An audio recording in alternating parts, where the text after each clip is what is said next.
ಜನವರಿ 12, 13 ಹಾಗೂ 14ರಂದು 3 ದಿನಗಳ ಕಾಲ ಬಾಗಲಕೋಟೆ ಜಿಲ್ಲೆಯ ಹುನಗುಂದ ತಾಲೂಕಿನ ಕೂಡಲ ಸಂಗಮದಲ್ಲಿ 39ನೇ ಶರಣ ಮೇಳ ಆಯೋಜನೆ ಮಾಡಲಾಗ್ತಾ ಇದೆ ಎಂದು 39ನೇ ಶರಣ ಮೇಳದ ಗೌರವಾಧ್ಯಕ್ಷ ಬಸವರಾಜ ಬುಳ್ಳ ಮಾತನಾಡಿ ತಿಳಿಸಿದರು. ಕರೆದ ಸುದ್ದಿಗೋಷ್ಠಿ ಉದ್ದೇಶಿಸಿ ಮಾತನಾಡಿದ ಅವರು, ಮಾನವತಾವಾದಿ ಲಿಂಗಾಯತ ಧರ್ಮ ಸಂಸ್ಥಾಪಕ ವಿಶ್ವಗುರು ಬಸವಣ್ಣನವರ ಕಾರಣಿಕತ್ವ ಮತ್ತು ಸಂದೇಶಗಳಲ್ಲಿ ನಂಬಿಕೆ ಇಟ್ಟು ನಡೆಯುವ ಬಸವ ಭಕ್ತರು, ಬಸವ ಧರ್ಮೀಯರಾದ ಲಿಂಗಾಯತರು ಮತ್ತು ಬಸವ ತತ್ವಾಭಿಮಾನಿಗಳೆಲ್ಲರೂ ವರ್ಷಕ್ಕೊಮ್ಮೆಯಾದರೂ ಒಂದು ಸ್ಥಳದಲ್ಲಿ ಸಮಾವೇಶವಾಗುವುದು ಅತ್ಯಂತ ಅವಶ್ಯಕ. ಇದು ಸಮಾನತ್ವ ಮತ್ತು ಸಹೋದರತ್ವ ಬೆಳೆಸಲು ಸಹಕಾರಿಯಾಗುವುದು ಎಂಬ ಉದ್ದೇಶದಿಂದಾಗಿ ಆದಿ ಶರಣರ ಸಂಕಲ್ಪದಂತೆ ಶರಣ ಮೇಳವನ್ನು ನಡೆಸಲಾಗ್ತಾ ಇದೆ.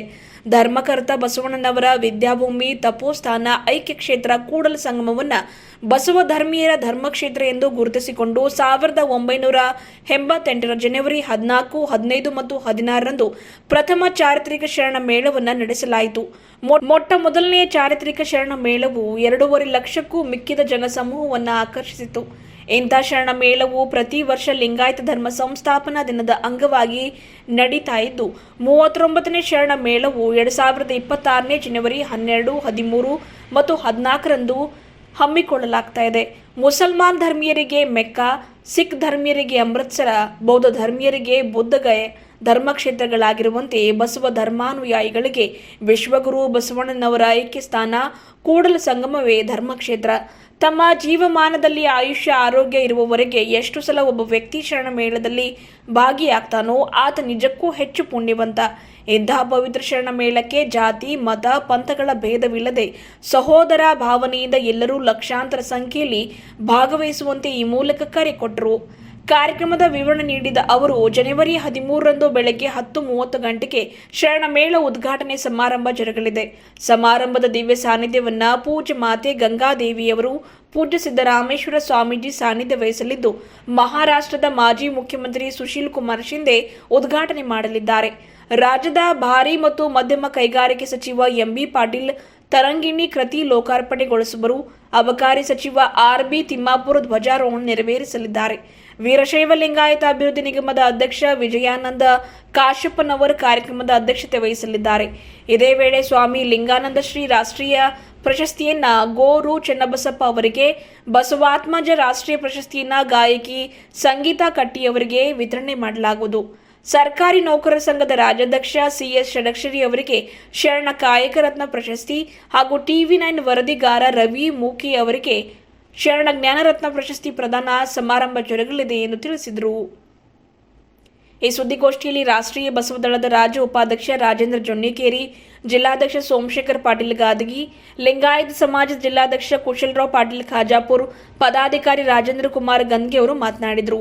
ಪ್ರಧಾನ ಕಾರ್ಯದರ್ಶಿ ಸುರೇಶ ಸ್ವಾಮಿ, ಲಿಂಗಾಯತ ಧರ್ಮ ಮಹಾಸಭಾದ ರಾಜ್ಯ ಉಪಾಧ್ಯಕ್ಷ ಮಾತನಾಡಿದರು. ಇತರೆ ಪದಾಧಿಕಾರಿಗಳಾದ ಸಂಜು ಪಾಟೀಲ್, ಕಂಟೆಪ್ಪ ಗಂದಿಗುಡಿ, ಮಲ್ಲಿಕಾರ್ಜುನ್ ಪಂಚಾಕ್ಷರಿ, ವೀರಶೆಟ್ಟಿ ಪಾಟೀಲ್ ಮರ್ಕಲ್, ಯೋಗೇಶ್ ಶ್ರೀಗೇರಿ, ನೆಹರು ಸ್ವಾಮಿ, ಗಣೇಶ್ ಬಿರಾದರ್, ಉಮೇಶ್ ಗಾಯಿತೋಂಡೆ ಸೇರಿದಂತೆ ಇನ್ನಿತರರು ಇದ್ದರು. ಪ್ರತಿ ವರ್ಷದಂತೆ ಇದಕ್ಕೆ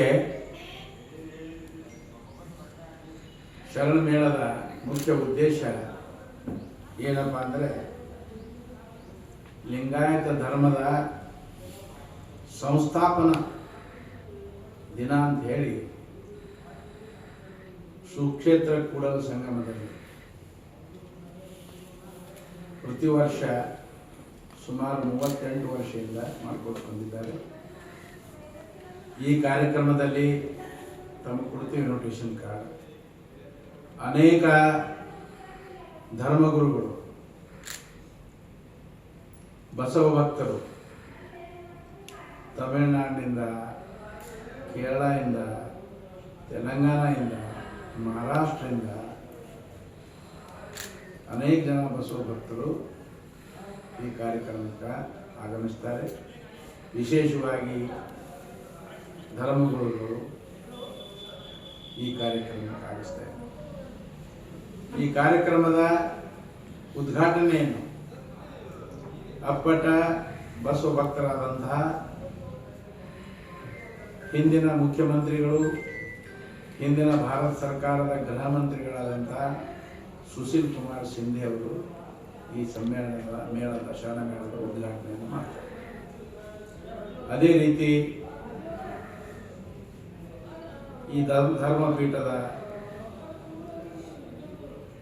ಸರ್ವೋಚ್ಚ ಅಧ್ಯಕ್ಷರಾದಂಥ ಮಾತಾ ಗಂಗಾದೇವಿಯವರು ಸಾನ್ನಿಧ್ಯವನ್ನು ವಹಿಸ್ತಾರೆ. ಅದೇ ರೀತಿಯಾಗಿ ಅನೇಕ ಧರ್ಮಪೀಠದ ಗುರುಗಳು ಕೂಡ ಸಾನ್ನಿಧ್ಯವನ್ನು ವಹಿಸ್ತಾರೆ. ಈಗ ಇಂಡಸ್ಟ್ರಿ ಮಿನಿಸ್ಟರ್ ಆಗಮಿಸ್ತಾ ಇದ್ದಾರೆ. ಇನ್ನೋರ್ವ ಎಕ್ಸೈಸ್ ಮಿನಿಸ್ಟರ್ ತಿಮ್ಮಾಪುರ ಬಾಗಲಕೋಟ್ ಉಸ್ತುವಾರಿ ಮಂತ್ರಿಗಳು ಆಗಮಿಸ್ತಾ ಇದ್ದಾರೆ. ಆಮೇಲೆ ಜಾಮದಾರ್ ಅವರು, ಲಿಂಗಾಯತ್ ಮಹಾಸಭೆಯ ಪ್ರಧಾನ ಕಾರ್ಯದರ್ಶಿಗಳು, ಆಮೇಲೆ ನ್ಯಾಯಮೂರ್ತಿಗಳಾದ ನಾಗಮೋಹನ್ ದಾಸರು, ರಂಜಾನ್ ದರ್ಗಾ ಅವರು, ಸತ್ಯಂಪೇಟೆ ಅವರು, ಮಹಾದೇವ್ ಹೊರಟ್ಟಿ ಅವರು, ಅನೇಕ ಜನ ಈ ಕಂಪ್ಲೀಟ್ ನಿಮಗೆ ಬುಕ್ಕನ್ನು ಕೊಡ್ತಾ ಇದ್ದೀವಿ.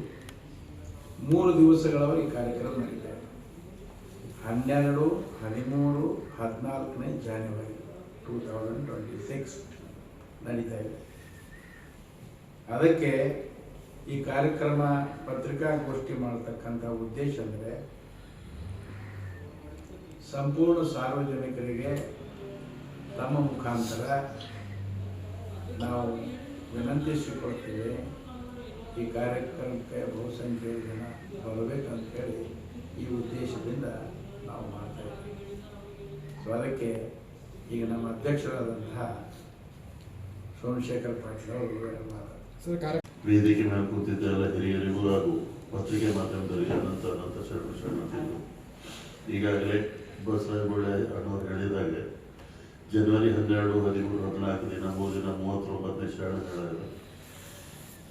ಇದು 38 ಸತತ ಯಶಸ್ವಿಯಾಗಿ ನಡೀತಾ ಬಂದು ಈ 39ನೇ ತಾರೀಕು ಬಂದಿದೆ. ಇದರಲ್ಲಿ ತಮ್ಮ ಮಾಧ್ಯಮದಿಂದ ಎಲ್ಲರಿಗೂ ವಿನಂತಿ ಮಾಡಿಕೊಳ್ಳೋದೇನೆಂದ್ರೆ ಈ ಸಲ ಹೆಚ್ಚಿನ ಸಂಖ್ಯೆಯಲ್ಲಿ ಜನ ಸೇರಬೇಕು, ತಾವು ಅದಕ್ಕೆ ಪ್ರಚಾರ ಕೊಡಬೇಕು. ಮತ್ತು ಈಗ ಇಲ್ಲಿಂದ ಬಸ್ಸಿನ ವ್ಯವಸ್ಥೆನೂ ಮಾಡ್ತಾ ಇದೆ. ಈಗ ಗೌರ್ಮೆಂಟ್ ಬಸ್ ಅದನ್ನು ಬರ್ತಾ ಇದೆ. ಅದರ ಲಾಭ ಎಲ್ಲರೂ ಪಡ್ಕೋಬೇಕು. ಮತ್ತು ಅಲ್ಲಿ 3 ದಿವಸ ದಾಸೋಹ ಎಲ್ಲ ಇರುತ್ತೆ. ಬೆಳಗ್ಗೆಯಿಂದ ಸಾಯಂಕಾಲವರೆಗೆ ಎಲ್ಲರಿಗೂ ದಾಸೋಹ ಇರುತ್ತದೆ. ಮತ್ತು ಅಲ್ಲಿ ಇರೋ ವ್ಯವಸ್ಥಾನೂ ಅದ. ಅದಕ್ಕೆ ಎಲ್ಲರಲ್ಲಿ ಕೇಳ್ಕೊಳ್ಳೋದೇನಂದ್ರೆ ಹೆಚ್ಚಿನ ಸಂಖ್ಯೆಯಲ್ಲಿ ಜನರು ಬಂದು ಈ ಶರಣ ಮೇಳದ ಲಾಭ ಪಡೆಯಬೇಕಂತ ಹೇಳಿ ಕೇಳ್ಕೊತೀನಿ. ಎಲ್ಲರಿಗೂ ಶರಣ 39ನೇ ಶರಣ ಮೇಳಕ್ಕೆ ಈ ವರ್ಷ ಭರ್ಪೂರ್ ತಯಾರಿ. ಗಂಗಾ ಮಾತಾಜಿಯವರು ಪ್ರತಿ ಜಿಲ್ಲೆ ಪ್ರತಿ ಹಳ್ಳಿಗೆ ಹೋಗಿ ಪ್ರಚಾರ ಮಾಡಿದ್ದಾರೆ. ನಾವು ಕೂಡ ಬೀದರ್ ಜಿಲ್ಲೆಯಲ್ಲಿ ಪ್ರತಿಯೊಂದು ಹಳ್ಳಿಗೆ ಹೋಗಿದ್ದೇವೆ. ಎಲ್ಲ ಹಳ್ಳಿಯ ಜನರು ಪ್ರತಿ ವರ್ಷದಂತೆ ಈ ವರ್ಷ 39ನೇ ಶರಣ ಮೇಳಕ್ಕೆ ಎಲ್ಲರೂ ಆಗಮಿಸುತ್ತಲಿದ್ದಾರೆ. ಬಸ್ಸಿನ ವ್ಯವಸ್ಥೆ ಮಾಡಲಾಗಿದೆ. ಅಲ್ಲಿ ಪ್ರಸಾದ ವ್ಯವಸ್ಥೆ ಕೂಡ 12, 13, 14 ಕೂಡಲ ಸಂಗಮದಲ್ಲಿ ಬಾಗಲಕೋಟೆ ಜಿಲ್ಲೆ ಹುನಗುಂದ ತಾಲೂಕಾ ಕೂಡಲ ಸಂಗಮದಲ್ಲಿ ನಡೀತಾ ಇದೆ. ಅದಕ್ಕೆ ಪತ್ರಿಕಾ ಮುಖಾಂತರ ತಿಳಿಸೋದೇನೆಂದರೆ ತಾವು ಎಲ್ಲರೂ ಸಹಕಾರ ಮಾಡಿ ಎಲ್ಲ ಜನರಿಗೆ ಇದರ ಮುಖಾಂತರ ಬರಬೇಕೆಂದು ಕೇಳಿಕೊಳ್ಳುತ್ತೇವೆ. ಶರಣಾರ್ಥಿ. ಕೂಡ ಗೊತ್ತಿದ್ದ ಹಾಗೆ 39ನೇ ಶರಣ ಮೇಳ ಅದ್ದೂರಿಯಾಗಿ ಅರ್ಥಪೂರ್ಣವಾಗಿ ಭಾಳ ಚೆನ್ನಾಗಿ ಕಾರ್ಯಕ್ರಮ ಕೂಡ ಕೂಡಲ ಸಂಗಮದಲ್ಲಿ ನಡೀತಾ ಇದೆ. ಮತ್ತು 38 ಶರಣ ಮೇಳ ಕೂಡ ಭಾಳ ಅದ್ದೂರಿಯಾಗಿ ನಡೀತದೆ. ಈ ಸಲ ಕೂಡ ಅದ್ದೂರಿಯಾಗಿ 3 ದಿವಸಗಳ ಕಾರ್ಯಕ್ರಮ, ಒಳ್ಳೆ ಚಿಂತನಗೋಷ್ಠಿಗಳು, ಸಾಂಸ್ಕೃತಿಕ ಕಾರ್ಯಕ್ರಮಗಳು, ಒಳ್ಳೆಯ ಮೆರವಣಿಗೆ ಕಾರ್ಯಕ್ರಮಗಳು, ಏನೊಂದು ಲಕ್ಷಗಟ್ಟಲೆ ಜನ ಸೇರಿಗಳು ಕೂಡ ಅಲ್ಲಿ ಕೂಡಲ ಸಂಗಮದಲ್ಲಿ ಸೇರ್ತಾ ಇದ್ದಾರೆ. ಅವೆಲ್ಲರೂ ಕೂಡ ಅಚ್ಚುಕಟ್ಟಾದ ವ್ಯವಸ್ಥೆ ಕೂಡ ನಾವು ಮಾಡ್ತಕ್ಕಂಥ ಕಮಿಟಿ ವತಿಯಿಂದ ಮಾಡಿದ್ದಾರೆ. ಅದಕ್ಕೆ ಬೀದರ್ ಜಿಲ್ಲೆಯಿಂದ ಸಾವಿರಾರು ಸಂಖ್ಯೆಯಲ್ಲಿ ಜನರು ಪ್ರತಿ ವರ್ಷ ಕೂಡ ಅಲ್ಲಿ ಕೂಡ ಶರಣ ಮೇಳಕ್ಕೆ ಬರ್ತಾರೆ. ಅದಕ್ಕೆ ಈ ವರ್ಷ ಕೂಡ ಸಾವಿರಾರು ಸಂಖ್ಯೆಯಲ್ಲಿ ಜಿಲ್ಲೆಯಿಂದ ಆ ಒಂದು ಶರಣ ಮೇಳಕ್ಕೆ ಎಲ್ಲ ಬಸವ ಭಕ್ತರು, ಬೀದರ್ ಜನರು ಆ ಕಾರ್ಯಕ್ರಮಕ್ಕೆ ಭಾಗವಹಿಸಬೇಕಾದ್ರೆ ಎಲ್ಲ ಧರ್ಮದಲ್ಲಿ ಒಂದು ಪವಿತ್ರ ಕ್ಷೇತ್ರ ಅವರ ಧರ್ಮಕ್ಕಿದೆ. ಅದು ಲಿಂಗಾಯತ ಧರ್ಮಕ್ಕೆ ಪವಿತ್ರ ಕ್ಷೇತ್ರ ಅಂದರೆ ಅದು ಕೂಡಲ ಸಂಗಮ. ಬಸವಣ್ಣನವರ ಏನಂದರೆ ಐಕ್ಯ ಇರ್ತಕ್ಕಂಥ ಸಂಗಮ ಕೂಡಲ ಸಂಗಮ. ಬಸವಣ್ಣನ ಜ್ಞಾನೋದಯ ಇರ್ತಕ್ಕಂಥ ಕೂಡಲ ಸಂಗಮ. ಅದಕ್ಕೆ ನಾವು ನೀವೆಲ್ಲರೂ ಸೇರಿ ಕೂಡಲ ಸಂಗಮಕ್ಕೆ ಹೋಗಿ ಒಂದು ಪವಿತ್ರ ಆಗ್ತಕ್ಕಂಥ ಕೆಲಸ ನಾವು ಮಾಡ್ತಾ ಇದ್ದೀವಿ. ಅದಕ್ಕೆ ಹೆಚ್ಚಿನ ಸಂಖ್ಯೆಯಲ್ಲಿ ಬೀದರ್ ಜನರು ಕೂಡ ಬಂದು 39ನೇ ಶರಣ ಮೇಳ ಯಶಸ್ವಿ ಮಾಡಬೇಕಂತೇಳಿ ಮಾಡ್ತಾ ಇದ್ದೀವಿ. ಎಲ್ಲರಿಗೂ ಇಷ್ಟ. ಯಾವುದೇ ಜಾತಿ ಮತ ಪಂಥ ಎನಿಸದರೆ ಎಲ್ಲರನ್ನ ಕೂಡಿಸಿ ಎಲ್ಲರನ್ನ ಸೇರಿಸಿ ಮಾಡುವಂಥ ಪವಿತ್ರವಾದಂಥ ಈ 3 ದಿವಸದ ಕಾರ್ಯಕ್ರಮ. ನಮ್ಮ ಪ್ರಮುಖವಾದಂಥ ಗುರಿ ಏನು ಅಂದ್ರೆ ಲಿಂಗಾಯತ ಧರ್ಮಕ್ಕೆ ಮಾನ್ಯತೆಯನ್ನು ಕೊಡುವಂಥದ್ದು. ಪೂಜ್ಯ ಮಾತಾಜಿಯವರು ಲಿಂಗೈಕ್ಯ ಮಹಾಜಗದ್ಗುರು ಮಾತೆ ಮಹಾದೇವಿ ಮಾತಾಜಿಯವರು ಅವ್ರ ಜೀವನ ಪರ್ಯಂತ ಲಿಂಗಾಯತಕ್ಕೆ ಹೋರಾಟ ಮಾಡೋದ್ರ ಮುಖಾಂತರ ಲಿಂಗಾಯತಕ್ಕೆ ಧರ್ಮ ಮಾನ್ಯತೆಯನ್ನು ತಗೊಳ್ಬೇಕು ಅನ್ನುವಂಥದ್ದನ್ನ ಜೀವನ ಪರ್ಯಂತ ಕೊನೆ ಉಸಿರಿರುವವರೆಗೂ ಅವರು ಅದನ್ನೇ ಹೋರಾಟ ಮಾಡ್ತಾ ಬಂದಿದ್ರು. ಆ ಒಂದು ಪರಂಪರೆಯನ್ನ ಮಾತಾಜಿಯ ಕನಸನ್ನ ಅಪ್ಪಾಜಿ ಕನಸನ್ನ ನನಸು ಮಾಡುವಂತ ಜವಾಬ್ದಾರಿ ನಮ್ಮೆಲ್ಲರ ಮೇಲಿದೆ. ಯಾಕೆಂದ್ರೆ ಯಾವಾಗ ನಮ್ಗೆ ಧರ್ಮದ ಮಾನ್ಯತೆ ಸಿಗುತ್ತೋ ಆವಾಗ ವಿಶ್ವದ ಒಂದು ಧರ್ಮದ ಮಾನ್ಯತೆಗಳು ಅದರಲ್ಲಿ ಮಾನ್ಯತೆ ಪಡೆದಂತ ಧರ್ಮಗಳಲ್ಲಿ ಲಿಂಗಾಯತ ಧರ್ಮವು ಸೇರುತ್ತೆ. ಅವತ್ತ ಅಪ್ಪಾಜಿ ಮಾತಾಜಿ ಕನಸನ್ನ ನನಸು ಮಾಡುವಂತ ಜವಾಬ್ದಾರಿ ನಮ್ಮೆಲ್ಲರ ಮೇಲಿದೆ. ಪ್ರಮುಖವಾಗಿ ನಾವೆಲ್ಲರೂ ಯಾಕೆ ಸೇರ್ಬೇಕಾಗಿದೆ ಅಂತ ಕೇಳಿದಾಗ ನಮಗೆ ನಮ್ಮದೇ ಆದಂಥ ಮೆಕ್ಕ ಎಲ್ಲಿದೆ, ಎಷ್ಟು ಜನ ಹೋಗ್ತಾರೆ, ಬೇಕಾದಷ್ಟು ಅವರು ಬಡವರಿದ್ರು ಕೂಡ ಎಂದೂ ಕೂಡ ನಮ್ಮ ಧರ್ಮಕ್ಷೇತ್ರವನ್ನು ತಪ್ಪಿಸೋದಿಲ್ಲ. ಹಾಗಾಗಿ ಲಿಂಗಾಯತರಿಗೆ ಅತ್ಯಂತ ನಮಗೆ ಒಂದು 4-5 ಗಂಟೆಗೆ ಇಲ್ಲಿಂದ ಅಲ್ಲಿ ತಲುಪಬಹುದು. ನಾವು ಈಗೆಲ್ಲ ವ್ಯವಸ್ಥೆ ಇದೆ, ಬಸ್ಸಿನ ವ್ಯವಸ್ಥೆ ಇದೆ, ಅವರ ವೆಹಿಕಲ್ಗಳನ್ನು ತಗೊಂಡು ಹೋಗ್ಬಹುದು. ಅಲ್ಲಿ ಪ್ರಸಾದ ದಾಸೋಹ ಎಲ್ಲ ಇರ್ಲಕ್ಕೆ ವ್ಯವಸ್ಥೆ ಇದೆ. ಎಲ್ಲರಿಗೂ ಬಂದಂಥ ಎಲ್ಲ ಅತಿಥಿ ಗಣ್ಯರಿಗೆ ಇರ್ಲಕ್ಕಾದಂಥ ವಸತಿ ವ್ಯವಸ್ಥೆ ಕೂಡ ಇರೋದ್ರಿಂದ ನಾವೆಲ್ಲರೂ ಹೋಗಿ ಅಂತ ಪವಿತ್ರವಾದಂಥ ಸ್ಥಳಕ್ಕೆ ಹೋಗಿ ಭೇಟಿ ಕೊಡೋದ್ರ ಮುಖಾಂತರ ನಮ್ಮ ಒಂದು ಧರ್ಮ ಚಿಂತನೆಯಲ್ಲಿ ಪಾಲ್ಗೊಳ್ಳೋದ್ರ ಮುಖಾಂತರ ನಮ್ಮ ಜೀವನವನ್ನ ರೂಪಿಸಿಕೊಳ್ಳುವಂಥ ಅವಕಾಶನೂ ಅದರಲ್ಲಿದೆ. ಉತ್ತಮವಾದಂಥ ಜ್ಞಾನಿಗಳು ಒಳ್ಳೊಳ್ಳೆ ಮಠಾಧೀಶರು ತಮ್ಮ ಅನುಭವವನ್ನು, ಜೀವನ ಅನುಭವವನ್ನು, ಧರ್ಮದ ಜ್ಞಾನವನ್ನು ಕೊಡಲಿದ್ದಾರೆ.